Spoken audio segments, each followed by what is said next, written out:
ஒரு பசுமையான காட்டில் ஒரு கபடமான நரி வாழ்ந்தது. அவன் எப்போதும் சாப்பாட்டுக்காக யோசித்துக் கொண்டே இருக்கும். ஒரு நாள் அவன் காட்டில் சுற்றி கொண்டிருந்தபோது ஒரு பெரிய தேனீ கூட்டை பார்த்தான். அந்த கூடு மரக்கிளையில் தொங்கிக் கொண்டிருந்தது. அதிலிருந்து இனிப்பு தேனின் வாசனை வீசிக்கொண்டிருந்தது. ஆஹா, எவ்வளவு இனிப்பு வாசனை!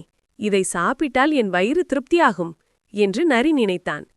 மெதுவாக அவன் மரத்தடியில் நின்று நாக்கை இனிட்டி தேனீ கூட்டின் கீழே சென்றான். சின்ன சுவை மட்டும் பார்த்திடலாம் என்று சொல்லிக்கொண்டு அவன் தனது காலால் கூடை தட்டினான். அந்த நேரம் ஒரு சிறிய தேனீ வெளியே வந்தது.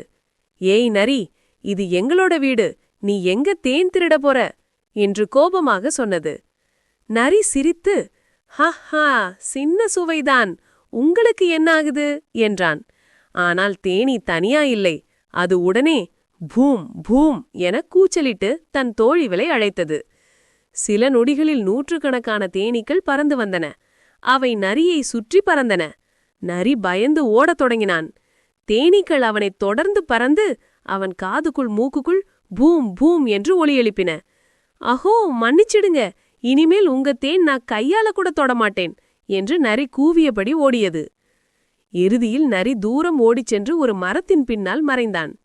அவன் மூச்சு விட்டபடி, அப்பா, இந்த சிறிய தேனீக்களுக்கு இவ்வளவு சக்தி இருக்கும்னு நினைக்கவே இல்லையே.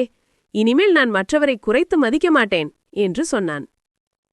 அந்த நாள் முதல் நரி ஒருபோதும் தேனீ கூட்டிற்கு அருகே போகவில்லை. அவன் தெரிந்து கொண்டான், சாமர்த்தியம் பலத்தை விட பெரியது. குழந்தைகளே, நினைவில் வைத்துக் கொள்ளுங்கள், சாமர்த்தியம் பலத்தை விட பெரியது.